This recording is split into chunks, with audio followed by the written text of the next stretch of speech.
Thank you so much, James Reidy, for joining me. No, thank you for having me. I'm really excited. So am I. And you've had a lot go on as well, especially 2020. You made a big announcement as well. What was the big announcement in 2020? Well, joining, is it AMS?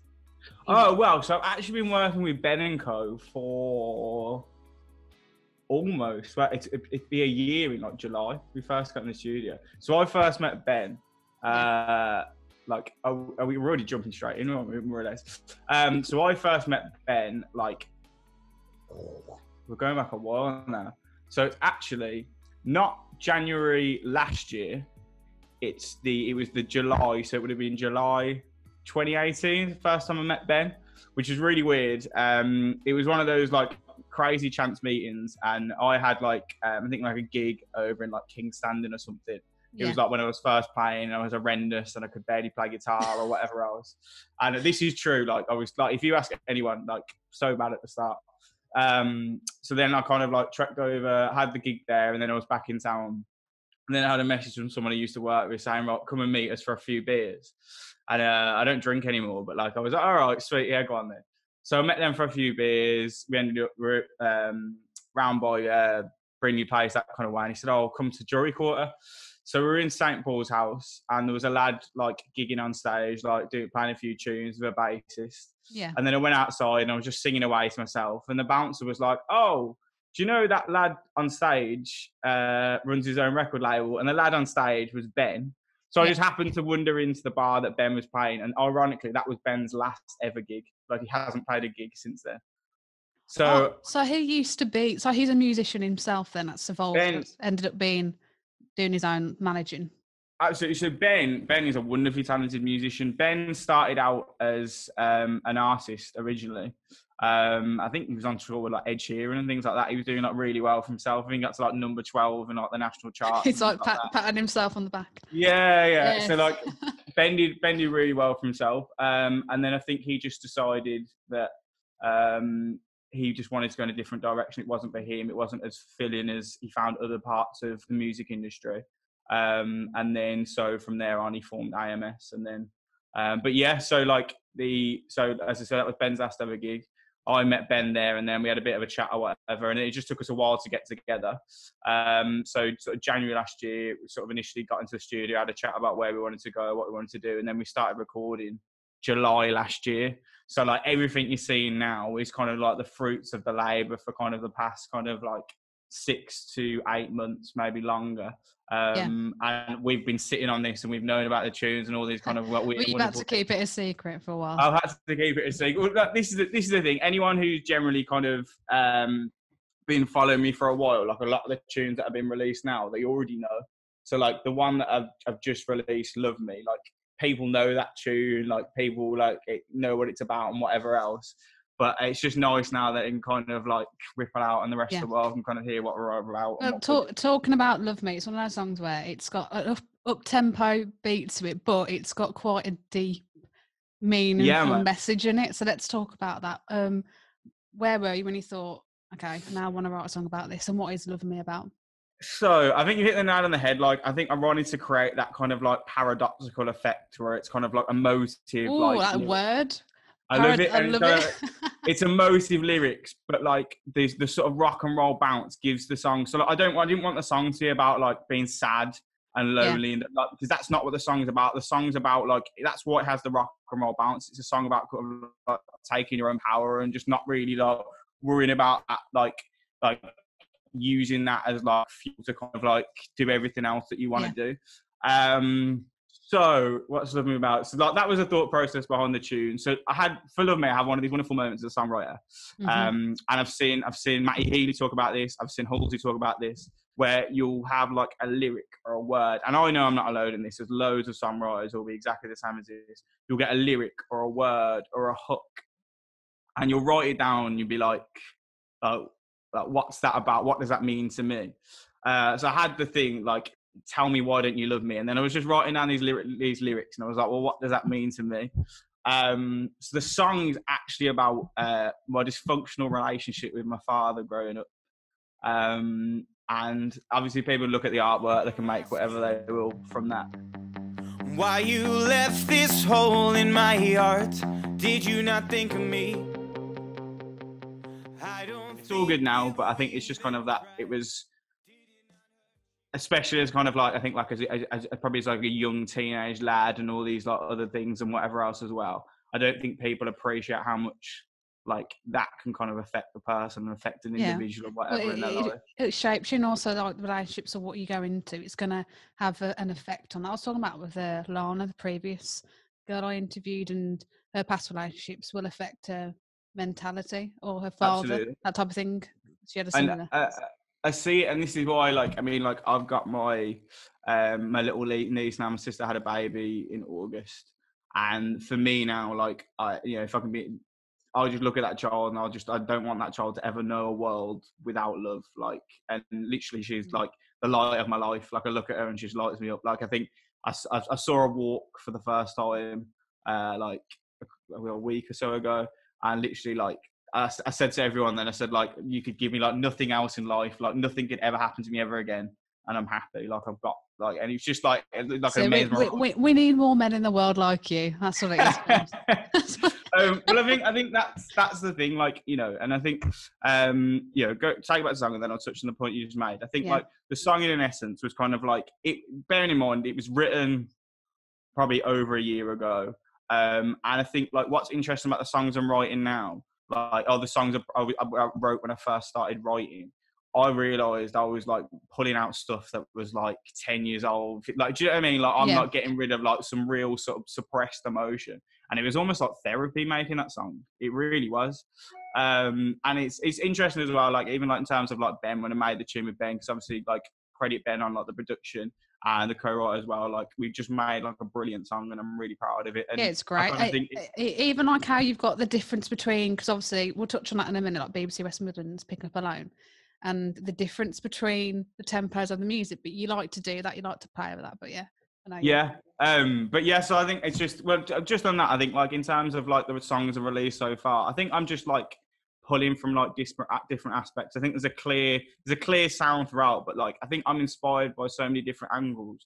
Like, what I'm saying is, like, Alone was very much kind of like, it was like slow dancing in a burning room meets Dunno by Mac Miller.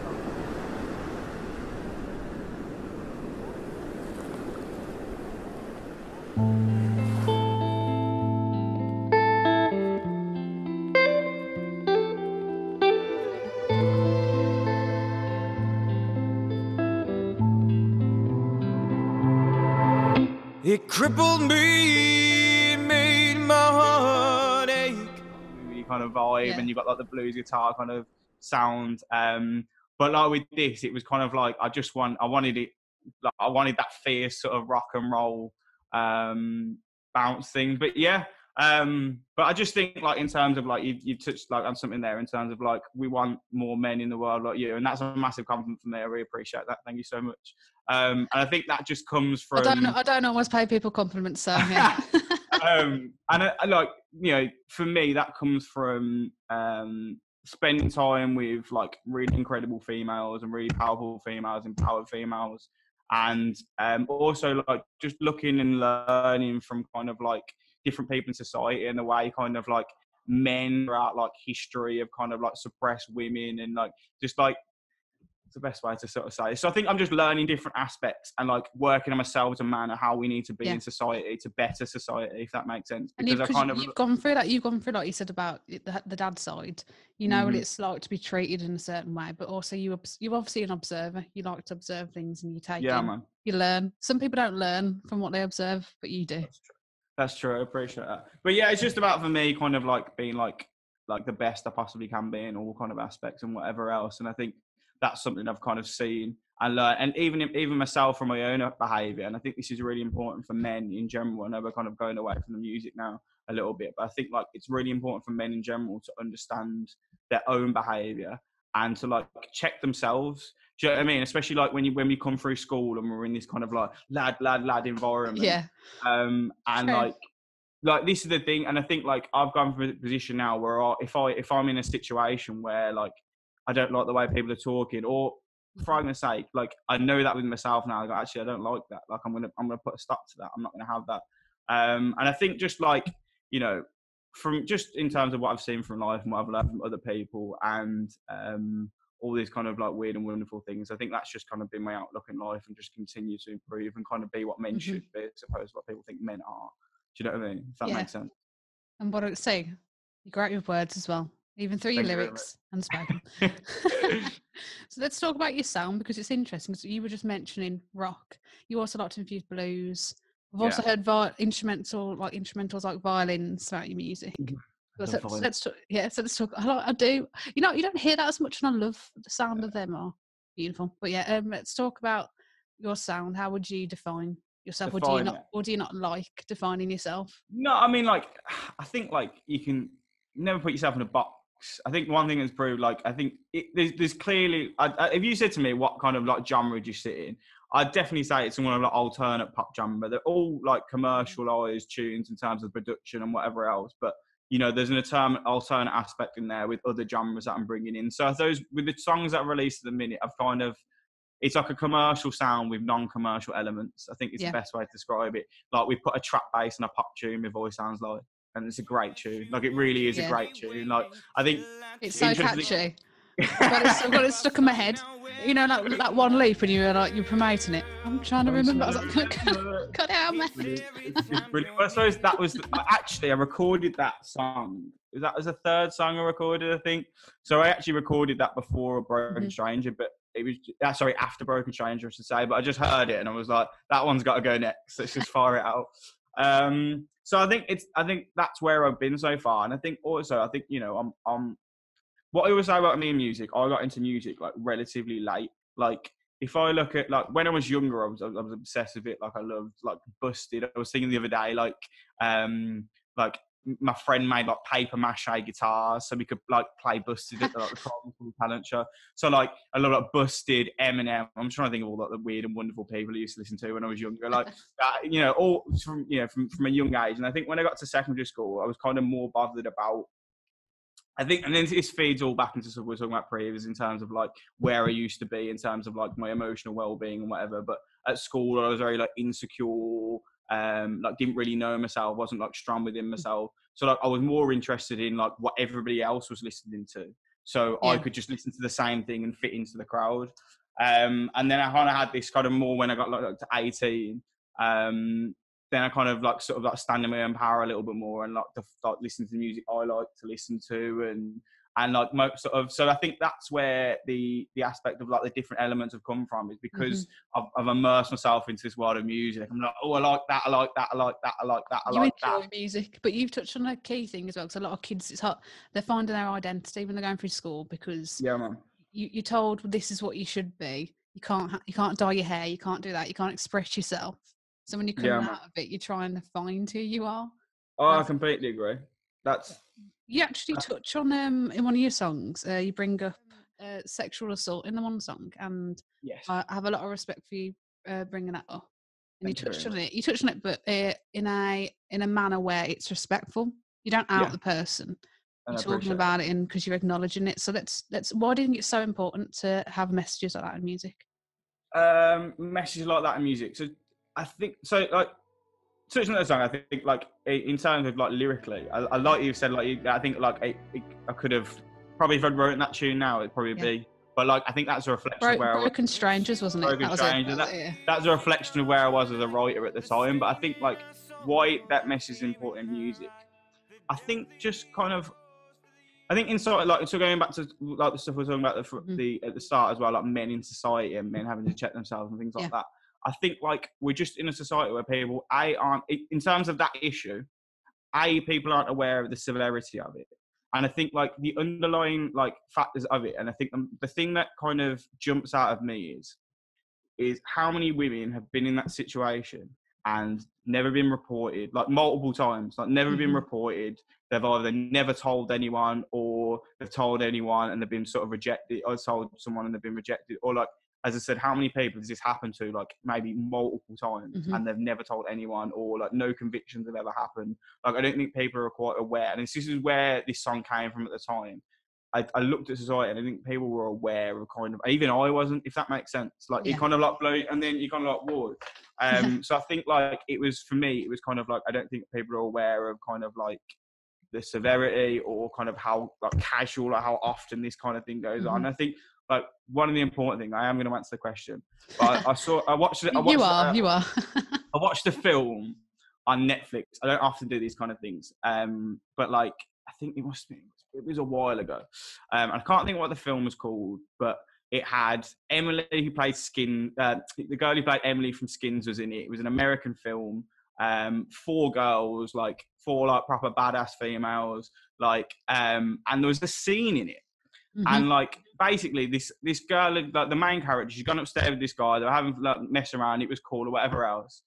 And then I can't quite remember what had happened, but like she kind of was like, no, I'm not really feeling this. And she kind of like was like, all right, I'm gonna give this up now. But he kind of like just carried on, and then like sort of turning it on. They had sex, and she was just lying there a bit like.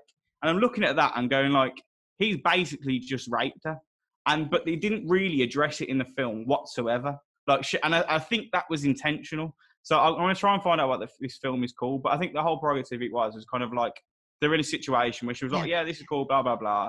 And then for whatever reason, she was like, nah, this is cool now, like, get off. Like, but he kind of like carried on. Like you said, it's probably like the director wanted the audience to be like, we haven't addressed it. What's going on? What, like unanswered questions.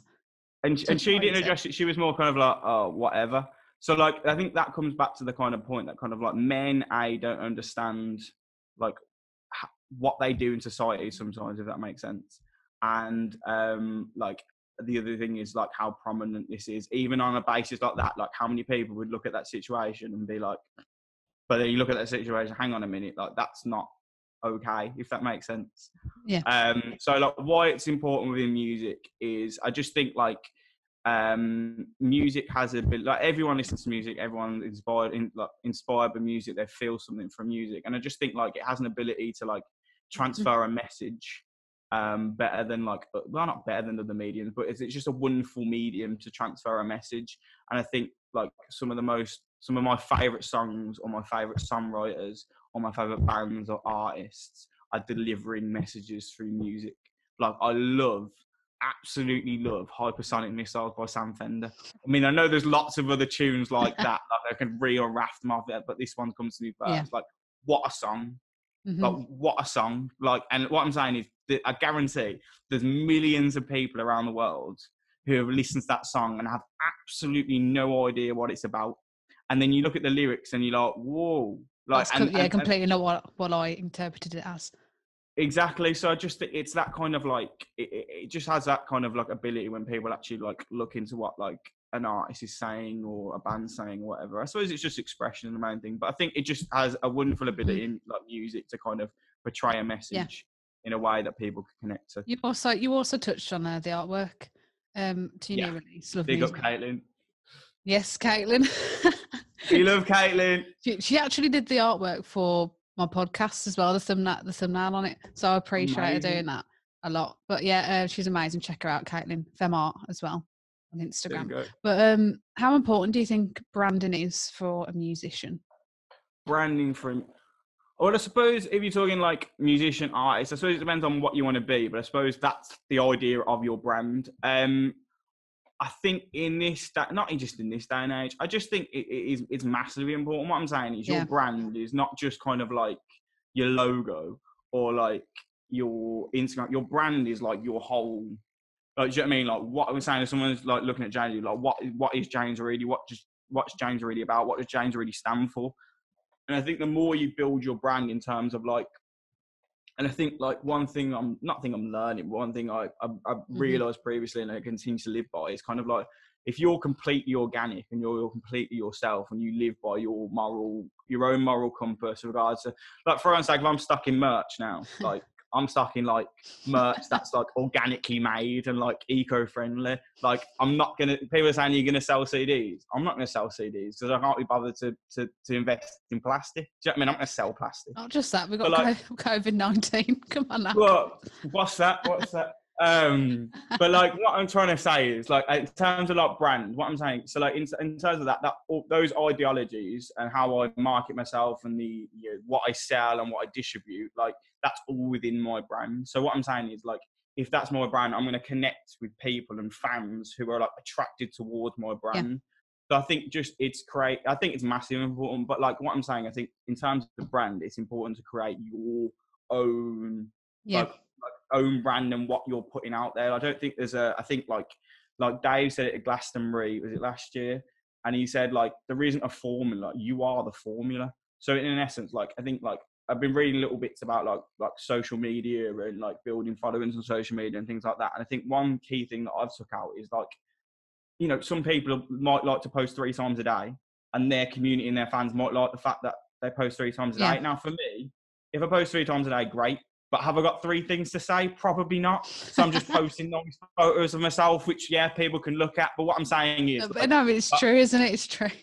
I'd rather deliver like quality content over like quantity of just like mess. Do you know what I mean? And I suppose that's what I'm saying. Is that going back to the important thing I'm saying is, well, what's James Reidy saying?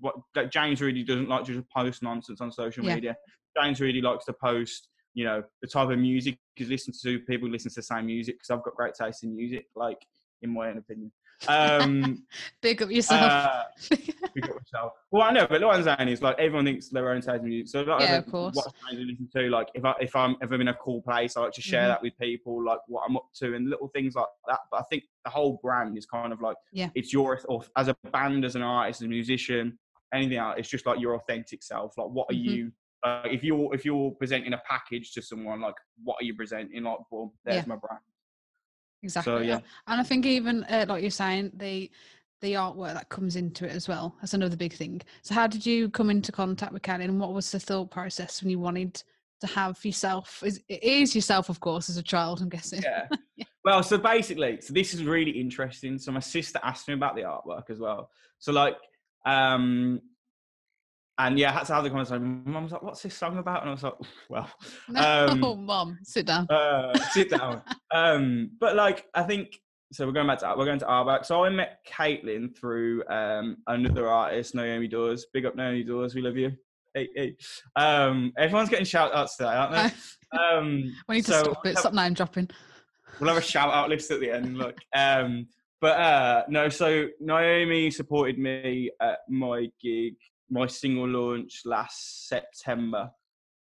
Wow, this didn't even take that longer. Last September at the Castle and Falcon, and Caitlin had just done a piece of artwork for Naomi's single. I think it was Side Piece had made her. Side Piece. And it was amazing. I looked at it and I was just like, and what I was drawn to about the artwork, it wasn't just the artwork. It made me feel something. Like it was almost quite juicy. It made me like feel it kind of like, and I was like, I want that. And I think just sort of sent Caitlin a few messages and we're chatting away. And I think like what's wonderful about like the artwork that's been created, like there's no pressure, there's no stress. It's kind of like, this is what I've got going on in my head. Take it what you will, like have a think about it. And I think with every single piece, I've kind of like given like a basic idea. Yeah. And Caitlin's gone away and she's just created this kind of like so much more than I expected it to be. Like, and in terms of like, I think like voice sounds like artwork, I absolutely love. I love that piece of artwork. I love the moon and she looked badass. It's just storytelling as well. It's so important because it adds to the lyrics. Because it just emphasizes the whole sound, the whole song. And I think like people are drawn to artwork. If you've got good artwork, people are like, oh, I like the artwork. And I never even thought about that before I started off in music. But like the Love Me one, it was a wonderful way that came about. So in terms of like the blue, like I had kind of like a reference piece that was kind of shown to me. And I was like, oh, I like that. I'd love to do something like that. And I had this idea of just rather than, I think the reference piece had kind of like a guy in it. And I was like, how about like, rather than guy, how about we stick like a child in front of a window or something like that? Because I think was the type of conversation we had. And then I sort of just left it with Caitlin as I always do. And then she came back with that. And then there was 3 kids in it, which is quite freaky. But I'd never asked her to, it's freaky because. But like, it adds to it because it's all the different emotions. It's freaky because we've got a brother and a sister. That's like the freaky thing. Like there's 3 of us. So like it was, she just came back and it was like, it was created like that. And I was just like, wow. And what's like the I want to say scariest word, but like one of the kids has got like a blanket. And my sister used to walk around with a blanket like constantly when she was young. It's just like, it's not freaky, like, but she's psychic. That's what it is. Well, we all know what happened. But what I'm saying is like, like a music artist to like like an artist in that sort of sense, to be able to say, right, this is what I've got going on in my head, like over to you. And I just think there's a wonderful we've built up a wonderful trust where I know I can kind of give Caitlin a concept or whatever else and say, look, this is what I'm going on my head, and she can go away and she can sit and work on it, and then it comes back, and then you're just really happy with it, really. So it's just a nice What situation. more can you want? You actually can't want any more. And I think voice sounds like, I think she actually did that in Venice. I think she completed that in Venice, which is interesting. Oh, wow. Oh yeah, she's a trip, yeah. And look at us talking about her. Yeah, right, yeah. Anyway, I'll be messaging her, like slagging you off on my podcast. But no, I think it's one of those like weird and wonderful things. And I think like in terms of like everyone you meet along your little kind of like musical journey, like what I'm saying is like it's all those like wonderful chance meetings or like chance things. You think if I hadn't have done that, or if I hadn't have crossed the road at this time, like in terms of like we discussed earlier of like how we met Ben, and like Ben's got like hundreds of those stories from how he's built up AMS and things like that. And then like I've got hundreds of those stories of how I've met so and so, which has led to that, and which has led to that. And it's just, I suppose, it's just the way it happens. Really. I think you've hit a key thing there. It's about what you choose to do and how you push yourself, because you've had people like BBC West Midlands, that's BBC Music, like introducing yourself and supporting you. And Alone, it was Alone, wasn't it? They played that. So they played, and they played a few others. They played Alone, VSL, and Broken Stranger. All basically, so they have all of your singles. But they have listened to Love Me, but they haven't played. Obviously, there's no BBC introducing show right now. Yeah, that's true. So it will happen. It will happen, but they're playing songs on BBC WN like evening show, I think. So Alex Noble, if you're listening, like Love Me is the best song that'll be out this year. Better play it on BBC WN. No, like it's in terms of the sport, it's just amazing, really. It's nice to be recognised, and and I think what's quite cool is when they put the little squares out or whatever of who the artists have had played on that show, and then you look at you next to, and you're looking at like the square. I think was it Alone, or was it Void? One of the songs was like was on the same show that like Lady Sunny did like a live set of like Made of Ale. It was wicked. I can't remember which tune it was, and that was incredible, by the way. But like I'm just thinking like someone like Lady Sanity, like a few years back, I'm looking and like hearing about these people, and then when you start getting involved with this thing, you're like, all these people are incredible. Not that they're not, they are incredible. No, but then like you're in rooms with them, you're on the same shows with them, like you're chatting to them, you're collaborating with them now, and it's just a bit kind of like you're on the same level. You've got to achieve that, and it feels nice. It's just what I'm saying. It's just a bit of a kind of like surreal moment where you kind of like. But it happens a lot, and it's amazing. You just keep rolling. You've also had big stuff, like you've had headline shows as well. You've got Sunflower Lounge, which is a huge one and a hotspot for upcoming artists. You've had Castle and Falcon, another big one, and O2 Institute. So let's talk about that. How did that come about? I think just kind of like I think I was like really. I think it came because. I think I was just in the same where I was kind of like working away, doing my thing and plugging away. And I was like, right, the next step is I want to be doing shows. That's where I want to be doing. Because like, I suppose when you sort of step out and you start out, you don't really know what you want to do, where you need to be doing next. I think for me, like, our next step is I want to be doing shows. And I think I was just getting frustrated with regards to kind of like promotion scene, maybe a little bit. I contacted a couple and I wasn't getting to them. So I was like, you know what, I'm just going to do it off my own back and go and do my own thing. And then like that's when the first Castle and Falcon show came about, and then from that it kind of just ended up like then I kind of started drawing all these promoters to me and like, oh, do you want to do this show, do you want to do that show? And I think at the end of last year it got a bit ridiculous because it was that many shows. I was just like so we've learnt lessons from that this year, so like we've got basically everything put back into the diary more or less now. So I'm just like, it's nice and structured, so we say, even going into next year in terms of especially local shows.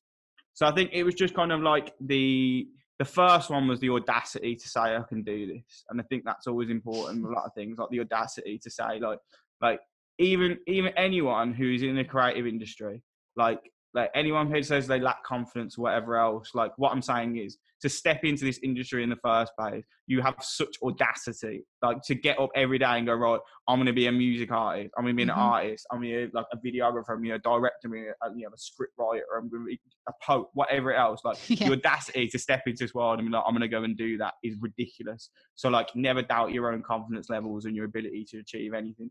So like, I think it was that kind of like, at that point, it was kind of like, you know what, I'm going to put on my own show and do whatever else.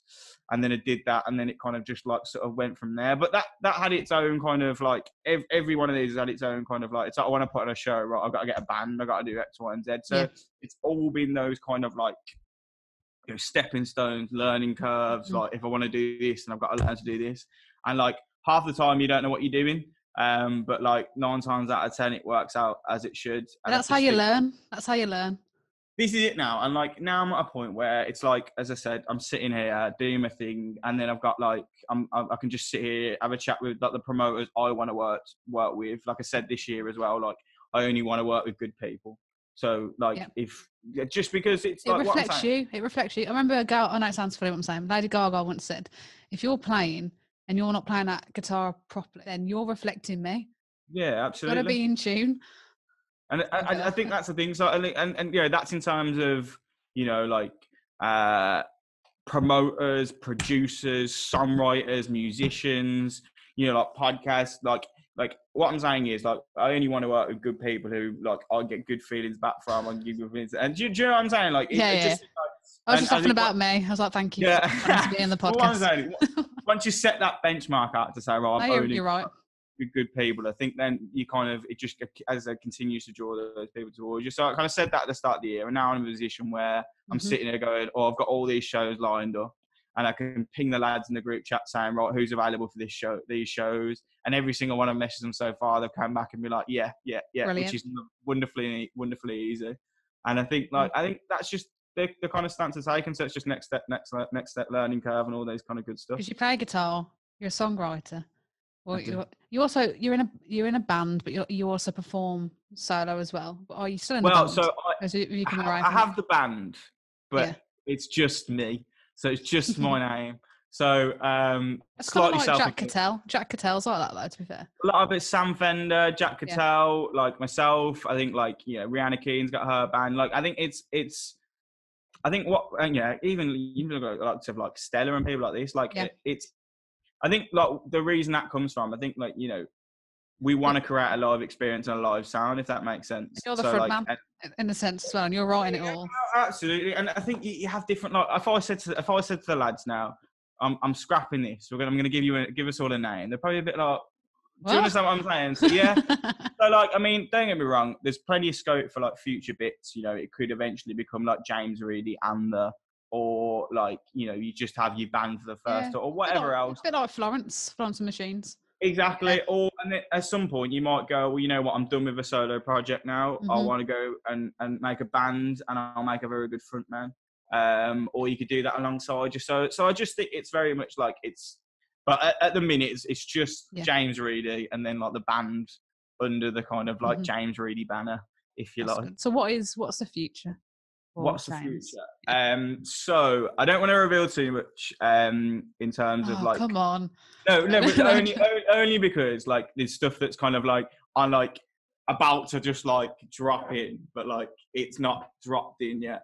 But I just think in terms of future, like anyone who knows me knows like I want to go like I want to have everything. I want to go all the way. So we just keep rolling really. Like we've got more songs, a project. An exciting project that I'll be working on at the end of the year, like my first like proper project as an artist. Is this to do with tours or music? No, obviously some music. When I'm talking about music related, musical project, should I say? Like that's it. It's sort of in the plans for sort of later on this year, and then just ironing out like where that's going to be done, who that's going to be working with, or whatever else. So I've got shows to announce, which will be sort of announced sort of next couple of weeks. And in terms of like single releases and things like that, like I'm sitting on like I'd say it's near the end of that catalogue now, but I'm sitting on a catalogue of material that I'm kind of like has been written that long ago. It doesn't really reflect where I am, like in terms of like me as a person now, or like even not to say necessarily musically, but like it's stuff I wrote a long time ago. So I think I'm at the position where I'm kind of like, I just want to get that out there. And just like get that released, and then can kind of like go on to like the next stuff. But I just think like more shows, more music, more content, just like more of everything you've got, and then just times it by 10, like just make it bigger, better, faster, stronger, kind of. And the factory with yeah, exactly. Faster, stronger. It is as well. And the factory with AMS as well. I bet that's like not a weight off the shoulders, because every musician wants to be signed, that type of thing. Some like it independently, but I bet that's having that backing of them. I think AMS provide, I think sort of AMS in a sense provides the kind of like, it's almost like the perfect world between like independent artistry and kind of like record label support. And I think I'm just enjoying in terms of like, it just takes a weight off in a sense, because you've just got people to support you, and like other artists in around you in the same situation that you can bounce off, you know, cross-pollinate fan bases, all that weird and wonderful thing. But I think the big thing for me is kind of like it's more the kind of like family aspect of it. Like, you know, people like Ben and Owen now are like really close friends of mine. So it's like, regardless of wherever we go and whatever we do, like it's, for me, it's more about kind of just the fact so hard not to say that quote out of Hangover. What was the quote? Three best friends. Three best friends. There you go. The wolf pack. The wolf pack. But what I mean is, like, in terms of like AMS, I think like I've learned like a wealth of kind of like knowledge, experience, like gained experience. And I think like the big thing for me is like I've been working with Ben, and anyone like who's had the chance to work with Ben, and anyone who hasn't, go and like hit him up. But like, he's brilliant to work with. Like, he's brought me up in terms of like my studio etiquette and like knowing what I should be doing, shouldn't be doing. He's brought me from like here to like here, and just like learning from him and what he's done in the industry. That's brilliant. Like that. Well, and this is the thing. Like, what I'm saying is like, surround yourself with people who are going to make you better.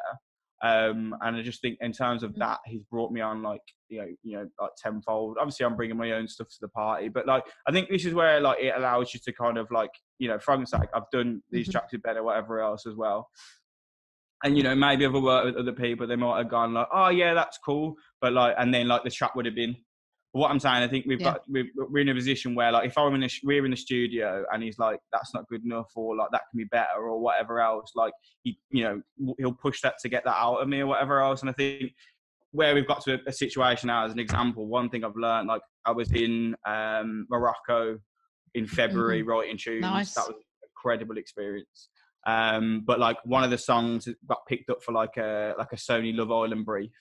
And we needed like to like record like a second verse or whatever else. So like I ended up getting a phone call at like, I think it was like 12 o'clock on like a Monday, saying this was the Monday before lockdown, interestingly enough. So I got a phone call saying, we need you to record these, like write and record a second verse. Could you come down to London?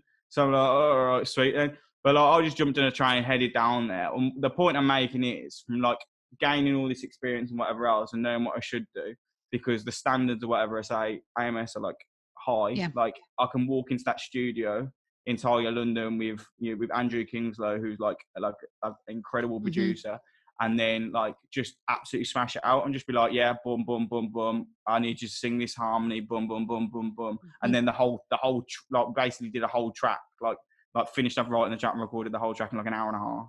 So it just gives you that kind of like, I think in terms of me, it's just like a growing experience and a learning experience. I'm not saying that would or wouldn't have happened without Ben or whatever else and the AMS guys, but like for me, it's just kind of like made like wonderful friends, great connections, learn a hell of a lot.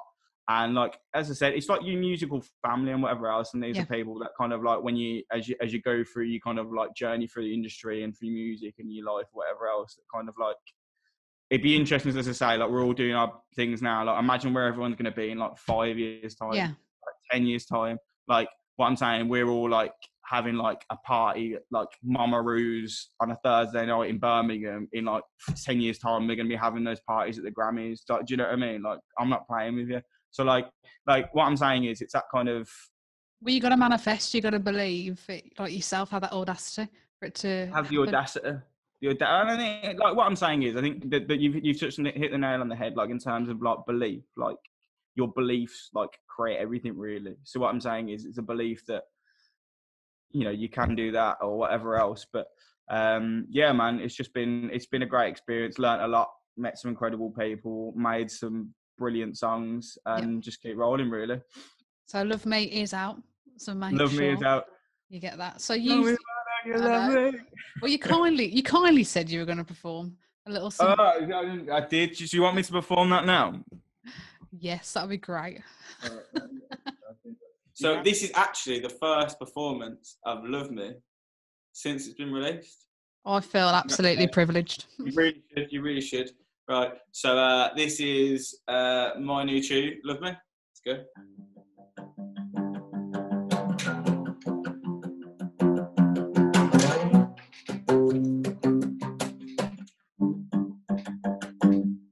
I want to ask you why you left this hole in my heart.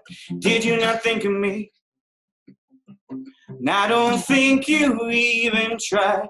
Did it not hurt you to walk right out of my life? You care for another.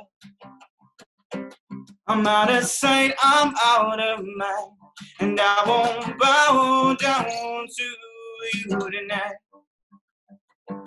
And I will walk right into the night. Tell me, why don't you love me? Why don't you call me when I cry? Tell me, why don't you love me? Tell me, why don't you love me? Tell me, why don't you love me? How can I feel when nothing's right? Tell me, why don't you love me? Tell me, why don't you love me? You try to tell me that you didn't see or hear my reply. If you cannot see me, then I don't need you in my life. I don't even miss you. It's hard to miss a ghost in time. It's like I'm a stranger. I'm made stronger by the fight, and I won't bow down to you tonight. And I will walk right into the night. Tell me, why don't you love me? Why don't you call me when I cry? Tell me, why don't you love me? Tell me, why don't you love me? Tell me, why don't you love me?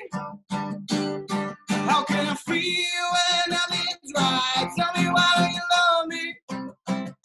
Tell me, why don't you love me? You were my rock, you were my idol, and the wave of my emotion, it was tighter. I've been a fool, I've been played the fool. You were my idol, you were my idol. Tell me, why don't you love me? Why don't you call me when I cry? Tell me, why don't you love me? Tell me, why don't you love me? Tell me, why don't you love me? How can I feel when nothing's right? Tell me, why don't you love me? Tell me, why don't you love me? Hey, there's some rustiness to shake off there, but not bad, not bad. Thank you. Yeah, we've also got the whole internet to deal with as well, so you did great. Exactly. It made me laugh. It was like people walking past there, like, why is that guy singing that nobody Like, knows? amazing. They'll be like, next time you go out for the Thursday clap. Oh, that was a guy I saw. This is the thing, I have done it a couple of times when everyone's clapping on the street. So now I'm Hall Green famous. That's where I live. Oh, Hall Green. So the neighbours now, like, as when they drive past me, when I walk past, pull over, like, oh, I've listened to your songs. It's quite like an amazing experience when you have like people that you don't actually know pulling up in cars to tell you. Do you know, listen to you live and on recording is both are brilliant. Appreciate that. Thank you so much. No, I think that there's a lot of people say when I play. I think I usually feel it when you play live. I think people have always said to me, like when you perform and you sing live. I don't know, I'm not the only one. Like you just feel everything, and that's the only way I know how to kind of. Do you know what I mean? Like it's the only way I know how to sing. It's the only way I have to perform or whatever else. So there you go. Well, I appreciate it so much, and a lot of other people do. Your fans do as well. So I look forward to your future projects, even though you have to keep them under wraps, which is very disappointing. It will be exciting when I can announce everything and things like that. But it's just, like I said, we're in a period at the minute where it's just falling in. So we want to make sure it's strapped in and then go. But plus as well, a little surprise is always nice. Do you know what I mean? Yeah, it is. It's good. That's, just tease us, dangle a carrot in front of us, even our carrots aren't. Exactly. But, Exactly. But yeah, before we end it, I wanted to know how quarantine is for you. How are you doing in quarantine? And how am I doing in quarantine? I'm putting the guitar down. I think this is probably like the most important question, but like I think probably a question I was actually looking forward to. I think like in terms of like quarantine, like this whole experience, I'm not gonna lie, I've had one of like the best times of my life. Like genuinely, I had like so much fun, and like I've been sitting in here like learning guitar and doing my guitar scales and things like that. I had a period of like, so I had maybe like a 2-day period of really like pushing against it. Like, can't keep me down, like this is ridiculous, blah, blah, blah. And I think I decided, right, I'm going to relax and become a cooperative component, was the word I used. And I think once I made that sort of decision to say, right, I'm going to relax, be a cooperative component, see how this goes, switch my focus. Within like a day or two, I felt so much better, and I just started to enjoy the experience. And I think like, especially like the first 2 weeks, I think everyone's a little bit more chill and everyone's like, whatever. Like what I'm saying is like, or like people were like, there were sections of society like absolutely like freaking out and losing their mind. So like what was quite interesting was like I was in a good mood, I was doing my thing, I was like queuing up at the supermarket, like singing, like just whatever else, like strolling around the supermarket at the top of the road. Like someone came up to one of the days, it was like one of the guys at work there was like, you're far too happy, and I was like, is it a crime? Like sorry, would you rather me be depressed? Which one do you want? That's what I mean, like is it a crime? So like it was just quite nice. I was walking around the supermarket singing and stuff like that, as I do and whatever. So I think like I went to that period there where I was quite enjoying it and I was happy or whatever else. And then I think I got to a point about like, probably like 2 weeks ago where like, I just went, I'm bored of all this now. Like all these kind, and I don't mean like, I think obviously I don't mean like bored of being locked down. I mean like bored of like investing in the whole kind of thing, if that makes sense. Like I'm a great believer in kind of like, the less you give, like what I'm saying is the less interesting this whole situation becomes, the quicker it will go away. And exactly. I know that might sound a little bit detached, maybe it is. Yeah. But I think it's that kind of. So from my point of view, I think 2 weeks ago, I just went, you know what, I'm really. It's what you make of it, and I respect that. I've been similar. I've had days where I've had 2 weeks, and I'm like, oh, I don't want to do anything, and I'm like, no, Liz, you need to kick yourself up the butt. It's actually, you can make something out of this quarantine as well. So yeah. And when I say I've literally had one of the best times of my life, like genuinely, some of the stuff that's happened to me. My dog's hijacking the set. What, sorry? My dog's just hijacking the carry on what you're saying. Who's the dog? Oh, well, hold on. Carry on what you're saying there. Come on. The dog wants to be famous. Oh my gosh, he's so heavy. He's not having any of it. Oh. Hey, hello, boss. What's his name? Willow. It's a female staffy. Oh my gosh, she's so heavy. That happens to my dog. People call my dog a boy as well. I'll tell you what, she's getting bigger and bigger. Hello, darling. I'll put you down in a minute. How are you? Oh. I know. I love her. Put her down. But yeah, I think just that. I think you've hit it on the head. Just kind of like enjoying the experience, make the most of it, or whatever else. And as I say, like. I think when you switch your attention and like to there, I think like you open up space for so many more wonderful things. And like what I'm saying is that the stuff that's happened to me during this period, that if all of this hadn't happened, would have never have happened to me. Exactly. And I mean in terms of like opportunities, wealth, like prosperity, like career, like family, friends, love. Like what I'm saying is the stuff that's happened to me that wouldn't have happened to me if it wasn't for this experience. So I'm generally really, I'd have one of these every single year. Like, as long as well, I won't get that, but what I'm saying is, as long as like. Well, if we don't watch it, it might come back at Christmas. There you go. No, that's what they've been saying.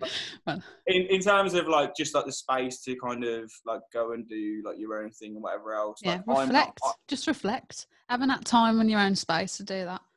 Agreed. And I think the other thing is as well, like I think we're in a society, or we grew up in I definitely grew up in a society, like, but that's like a lot of people aren't actually comfortable in their own company.